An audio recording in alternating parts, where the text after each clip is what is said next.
بسم الله الرحمن الرحيم. الحمد لله وكفى وسلام على عباده الذين اصطفى وعلى آله وأصحابه المجتبى، أما بعد، فأعوذ بالله من الشيطان الرجيم. بسم الله الرحمن الرحيم. ظهر الفساد في البر والبحر بما كسبت أيدي الناس، وقال الله تبارك وتعالى: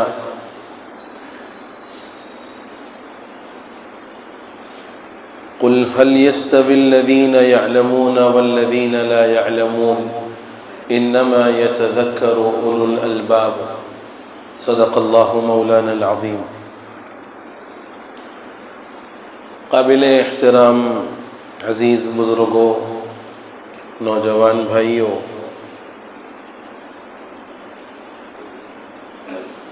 ایک طالب علم اپنے تعلیم سے فراغت کے بعد جب وہ گھر جانے لگا تو اپنے استاد سے اس نے ایک سوال کیا. کہا کہ استاد جی، ہم لوگ گناہ کرتے ہیں، اللہ کی نافرمانیاں کرتے ہیں، مگر اللہ کی طرف سے کوئی سزا ہمیں نہیں ملتی. اس وجہ سے ہم لوگ اور ڈھیٹ ہو جاتے ہیں، گناہوں کی عادت میں مزید پختہ ہو جاتے ہیں. ایسا کیوں ہوتا ہے؟ طالب علم نے یہ سوال کیا. استاذ نے فرمایا کہ بیٹا، ایسی بات نہیں ہے.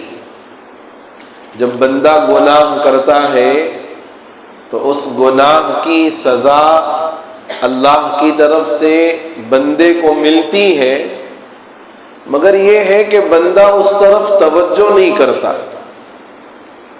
اور اس سزا کے متعلق یہ تصور اور خیال نہیں کرتا کہ یہ اللہ کی جانب سے میرے کسی گناہ کی، میرے کسی عمل کی سزا ہے. وہ یہ سوچتا ہے کہ بھئی زندگی چل رہی ہے اور حالات جیسے پہلے تھے کبھی ویسے ہی ہیں، کبھی اس سے اچھے ہیں، کبھی اس سے خراب ہے. زندگی تو بہرحال چل رہی ہے. تو وہ تصور نہیں کرتا کہ یہ میرے کسی گناہ کی یا کسی عمل کی سزا ہے، اور وہ خاموش رہتا ہے. لیکن استاذ نے فرمایا کہ بیٹا، اللہ بندے کو گناہ پر سزا ضرور دیتا ہے، اور بعض سزائیں ایسی ہوتی ہیں جو غیر محسوس ہوتی ہیں اور تباہ کن سزائیں ہوتی ہیں. سزا ہے یہ محسوس نہیں ہوتا، لیکن وہ انسان کو اندرونی طور پر، روحانی طور پر کھوکھلا کر دیتی ہے، تباہ کر دیتی ہے. اللہ کا یہ نظام ہے. چنانچہ فرمایا کہ ہمارے روزمرہ کی زندگی کے جو 24 گھنٹے ہیں، ان 24 گھنٹوں میں ہر بندہ اگر اپنی اس 24 گھنٹے کی روٹین کا جائزہ لے لے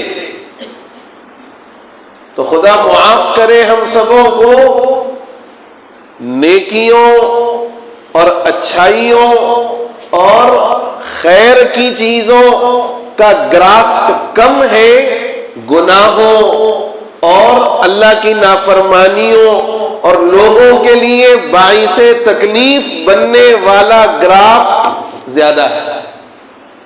آپ غور کر کے دیکھ لیں.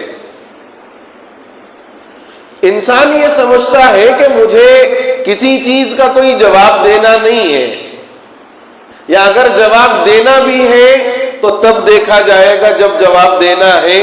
یاد رکھنا چاہیے کہ انسان کے ایک ایک بول کا اس کو جواب دینا ہے، ایک ایک قول کا اس کو جواب دینا ہے، ایک ایک سوچ و فکر کا اس کو جواب دینا ہے.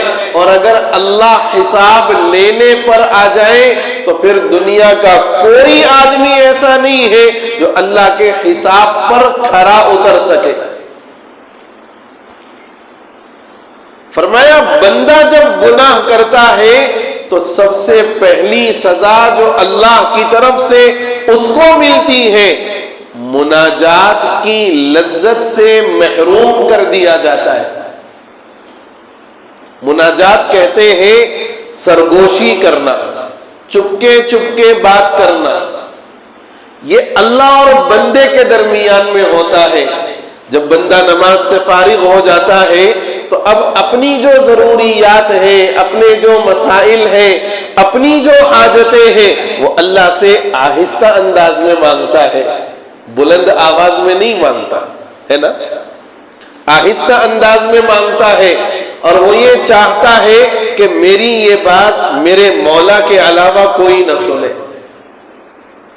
یہ جو بندے اور اللہ کے درمیان کی راز و نیاز کی گفتگو ہے، اسی راز و نیاز کی گفتگو کا نام مناجات ہے۔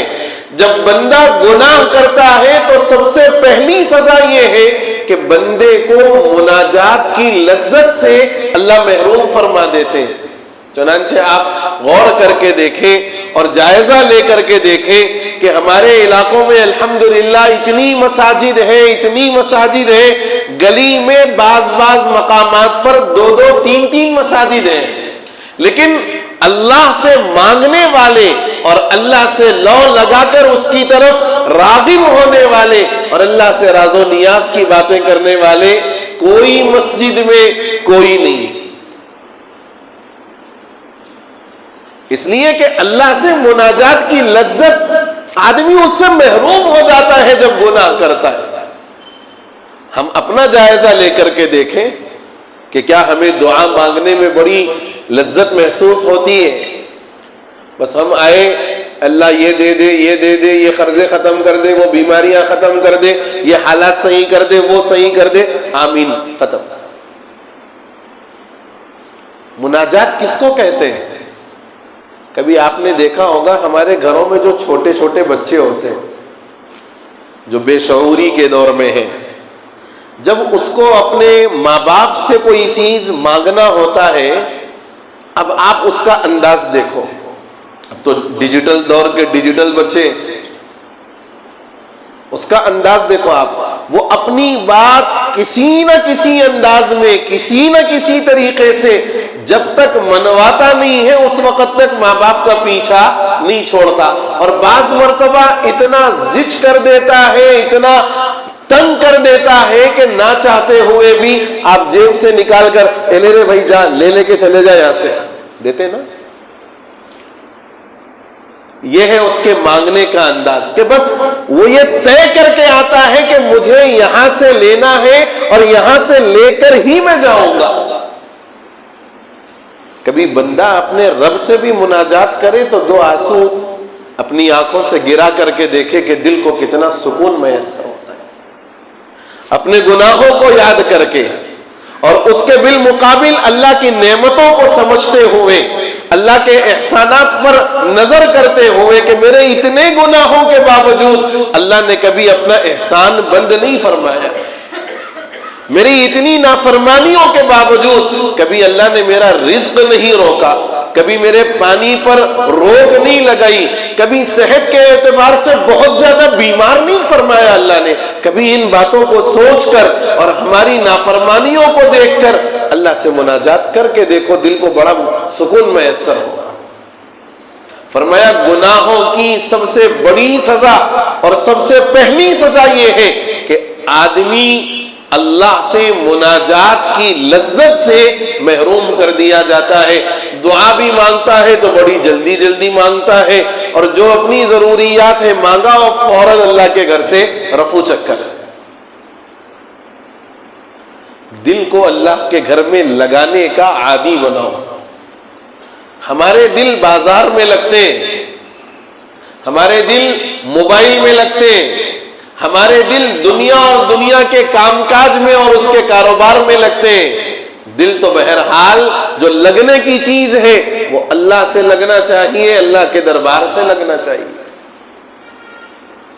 دوسری سزا جو بندے کو گناہوں کی وجہ سے اللہ کی جانب سے ملتی ہے، قساوت قلبی پیدا ہو جاتی ہے، دل سخت ہو جاتا ہے۔ آج ہم جائزہ لے کر کے دیکھیں، بہت کم ایسے افراد اب رہ گئے ہیں جن کے دلوں میں واقعتاً آج بھی نرمی ہے، آج بھی نرمی ہے، اور دل نرم ہوتے ہیں بچوں کے، دل نرم ہوتے ہیں بچوں کے۔ تھوڑی دیر پہلے آپس میں لڑیں گے، تھوڑی دیر پہلے آپس میں جھگڑیں گے، اور 2 منٹ کے بعد آپ دیکھو تو پھر آپس میں وہی دونوں مل کر کھیل رہے ہوتے ہیں۔ کیوں؟ اس لیے کہ بچوں کے دل نرم بھی ہوتے ہیں اور خود بچے معصوم بھی ہوتے ہیں، ان کے دلوں کے اندر کسی کے لیے کینہ، حسد، جلن، بغض، یہ ساری چیزیں جو انسان کو ایک دوسرے سے دور کرنے کا ذریعہ بنتی ہے، ایک دوسرے کے لیے بدگمانی، یہ بچوں کے دلوں میں نہیں ہوتی۔ فرمایا مومن کا دل بھی ایسا ہی آئینے کی طرح صاف شفاف ہونا چاہیے۔ صحابہ کرام میں ایک صحابی ہیں حضرت سعد بن معاذ رضی اللہ عنہ، بڑے جلیل القدر صحابی ہیں۔ اسلام لائے اور اسلام لانے کے بعد 6 سال اسلام کی حالت میں انہوں نے زندگی گزاری۔ اسلام لائے، 6 سال اسلام کی حالت میں انہوں نے زندگی گزاری، اور 6 سال کے بعد شہادت ہو گئی، شہید ہو گئے حضرت سعد بن معاذ رضی اللہ عنہ۔ حدیث کے الفاظ ہیں کہ جب حضرت سعد بن معاذ رضی اللہ تعالی عنہ کا انتقال ہوا، آپ شہید ہوئے، حدیث کے الفاظ ہیں اہتز عرش الرحمن بشہادت سعد بن معاذ۔ حضرت سعد بن معاذ رضی اللہ عنہ کی شہادت پر اللہ کا عرش ہل گیا، اللہ کا عرش ہل گیا۔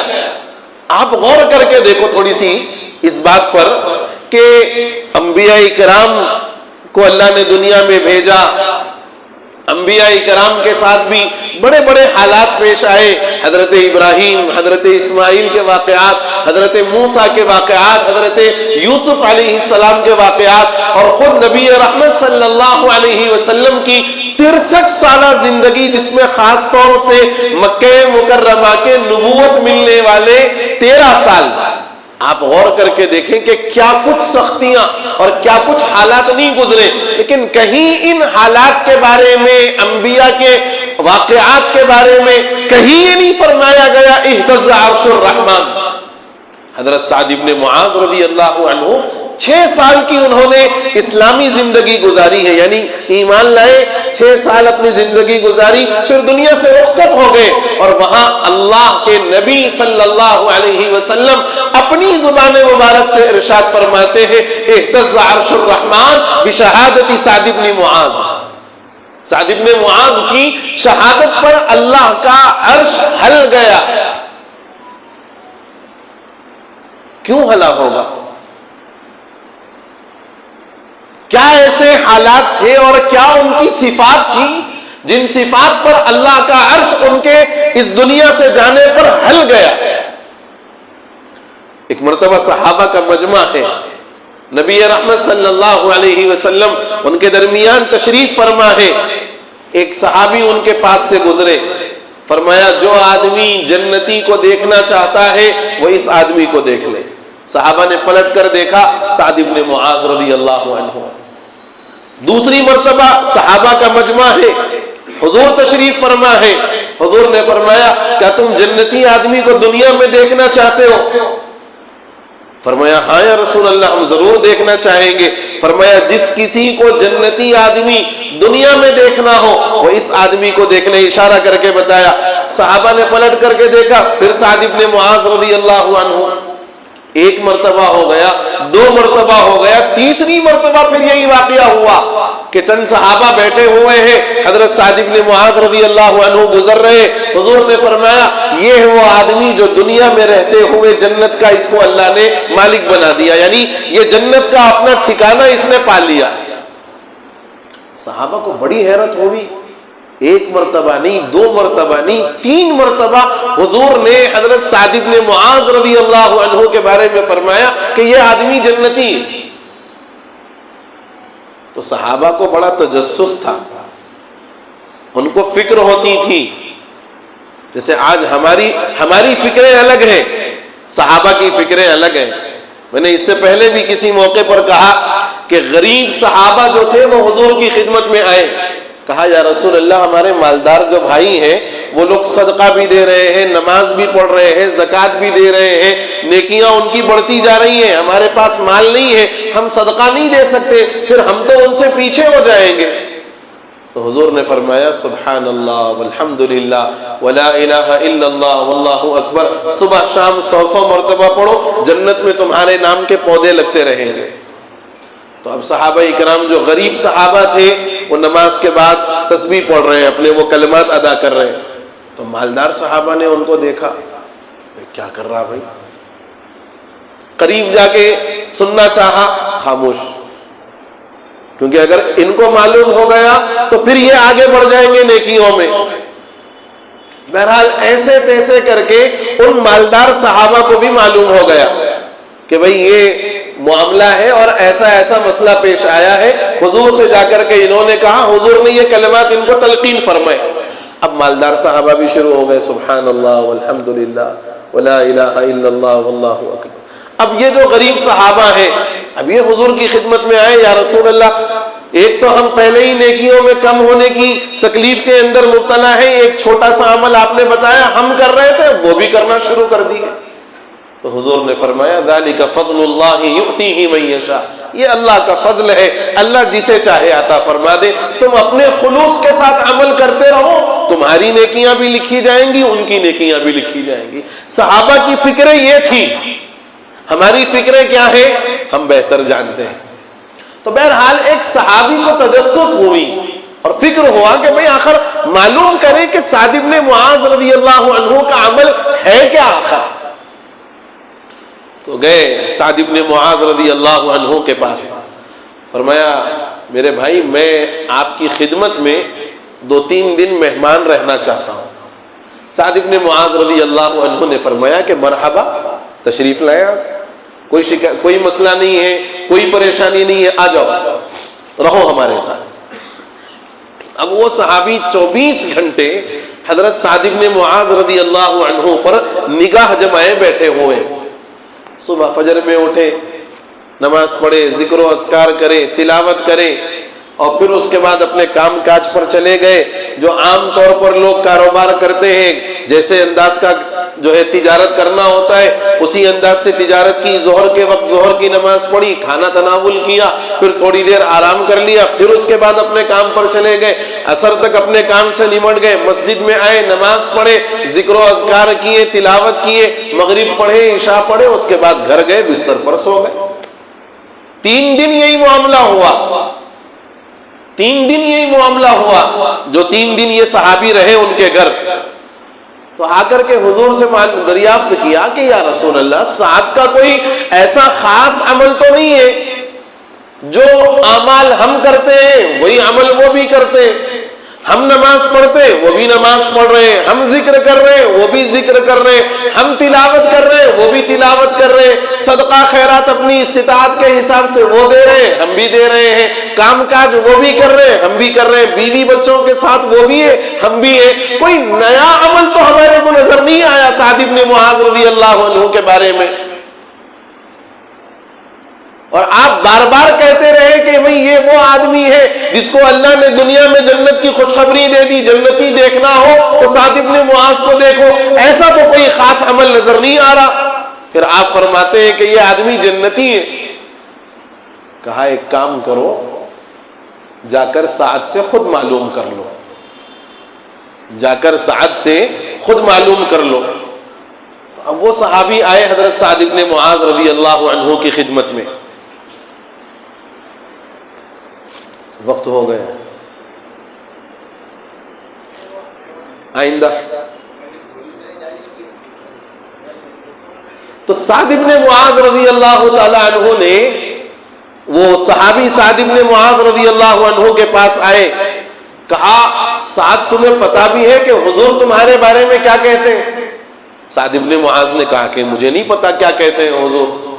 کہا کئی مرتبہ، 3 مرتبہ تو ہم نے سنا اپنے کانوں سے کہ جو آدمی کسی جنتی کو دنیا میں دیکھنا چاہتا ہو وہ اس آدمی کو دیکھ لے۔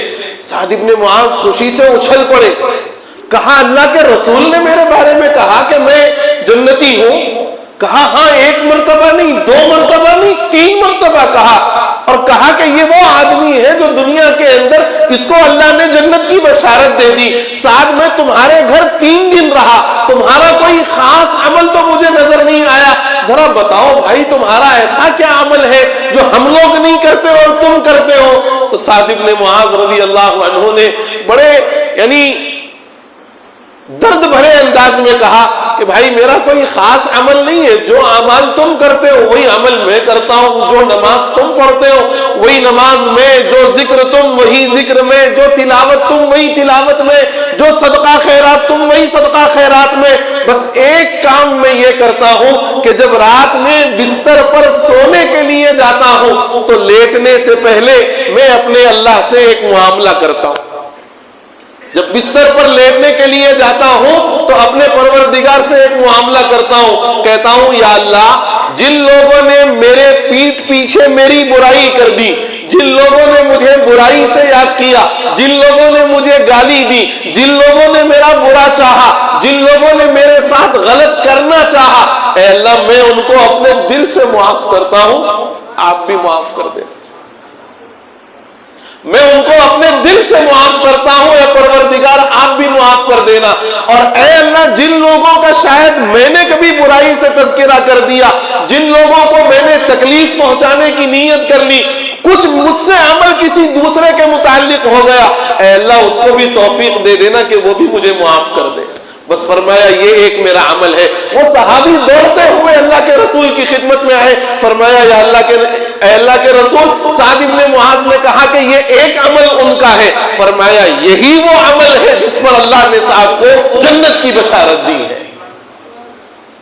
آج اپنے دلوں کا جائزہ لے کر کے دیکھو میرے بزرگوں، خاندانوں میں ٹوٹ، خاندانوں میں ایک دوسرے سے دوریاں محض اس وجہ سے کہ اس نے میرے کو سلام میں پہل نہیں کی، انہیں میرے کو دعوت کا روقہ پہلے لا کے نہیں دیا، انہیں میرے کو چھٹی میں نہیں بلایا، انہیں میرے کو چھلے میں نہیں بلایا، انہیں ختنے کے پھول میں نہیں بلایا، انہیں بچی کی بڑی ہونے کی دعوت میں نہیں بلایا۔ کافرانہ رسوم ہے یہ بچیوں کے بڑے ہونے کی دعوت کرنا کافرانہ رسم ہے، کافرانہ مشرکانہ رسم ہے۔ جو بچی کے بالغ ہونے پر دعوت کرتے ہو، حیا کا جنازہ نکالتے ہوئے اور اپنے ذریعے سے اپنے پورے خاندان، اپنے علاقے کو خبر دیتے ہو کہ ہمارے گھر بچی بڑی ہو گئی، نعوذ باللہ، شرم آنی چاہیے ایسی دعوتیں اور ایسے عنوان پر لوگوں کو بلا کر کھلاتے ہوئے۔ یہ کوئی بولنے والی بات ہے؟ یہ کوئی لوگوں کے اندر چرچا کرنے والی بات ہے کہ ہمارے گھر بچی بڑی ہو گئی، دعوت کر رہے، بچی بڑے ہونے کی دعوت ہے؟ شرم سے ڈوب مرنا چاہیے ایسی دعوت کرنے والوں۔ ختنہ سنت ہے، ختنہ ہو گئی اب دعوت، اور وہ دعوت بھی العیاذ باللہ، العیاذ باللہ عقل پر پتھر پڑے ہوئے ہیں۔ بچے کو باضابطہ جو ختنہ کا جو دولہا بنا ہوا ہے، گھوڑے پہ بٹھا کے فنکشن ہال کو لے کے جا رہے ہیں، گھوڑے پہ بٹھا کے بچے کو فنکشن ہال پہ لے کے جا کے اس کی دعوت کر رہے ہیں۔ کیا؟ ختنہ کے پھول کی دعوت۔ شرم نہیں آتی؟ اور جب کبھی ان سے یہ کہا جائے کہ اللہ کے دین کے نام پر اپنا مال نکالو، مال لگاؤ اپنا، کہتے ہیں ہاتھ ٹائٹ ہے ہمارا، ہم کچھ لگا ہی نہیں سکتے۔ ناجائز اور حرام دعوتوں میں، حرام کاموں میں اپنا مال لگائیں گے، وہاں کچھ یاد نہیں آئے گا، اور جہاں اللہ اور اس کے رسول کے نام پر اپنے مال کو لگانے والی بات آتی ہے، کہتے ہیں ہمارے حالات تو بڑے ٹائٹ ہیں۔ یاد رکھنا ہماری زندگیوں میں جو خیر و برکت اٹھتی جا رہی ہے اور مال کے اندر جو کمی آتی جا رہی ہے اور زندگیوں کے اندر جو ایک افلاسی اور نحوست چھائی جا رہی ہے، اس کی بنیادی وجہ یہ ہے کہ ہم نے اپنا مال کمایا حلال طریقے سے، لگایا حرام طریقے پر، اور اللہ اور اس کے رسول کے نام پر مال لگانے کے لیے جو ہم نے اپنے جیبوں پر ایک قید لگا دی ہے اور اس کو روک کر کے رکھا ہے کہ کہاں یہاں پہ مسجدوں میں اور مدرسوں میں دیتے ہیں، یہی وہ عمل ہے جو مال کے اندر کی برکت کو ختم کر کے بے برکتی کے لانے کے بڑے اسباب میں سے ایک سبب ہے۔ کبھی مسجد میں دینے کے لیے دل نہیں پڑتا، کبھی فقیر کو دینے کے لیے دل نہیں پڑتا، اور وہی ختنہ کی رسم میں گھوڑے پہ بٹھا کے لگ جانے ضرور کریں گے صاحب، نہیں ہے قرضہ لے کے آئیں گے اپن لیکن کریں گے۔ حضرت سعد بن معاذ رضی اللہ عنہ کا یہ واقعہ بہت اہم ہے اور بڑی عبرت ہے ہر مسلمان کے لیے کہ اپنے دل کو کینے سے پاک رکھو، اپنے دل کو کینے سے پاک رکھو، اور یاد رکھو جو بندہ اپنے دل کو کینے سے پاک رکھتا ہے وہ دل اللہ کو پسند ہے، اور جو بندہ اپنے دل میں کینہ، حسد، جلن، بغض، جلس یہ ساری چیزیں رکھتا ہے، اللہ کو وہ سینہ کبھی پسند نہیں ہے، اور اللہ کے نور اور اللہ کی معرفت کا اثر اس دل پر نہیں ہوتا۔ بس اللہ سے دعا ہے کہ اللہ تعالیٰ مجھے آپ کو کہنے سننے سے زیادہ توفیق عمل نصیب فرمائے۔ انشاءاللہ آئندہ اسی پر ہماری گفتگو ہوگی۔ اللہ سے دعا ہے کہ اللہ تعالیٰ جو کچھ کہا گیا ہے اللہ ہم سبوں کو توفیق عمل نصیب فرما دے، آمین یا رب العالمین۔ وآخر دعوانا ان الحمد للہ رب العالمین۔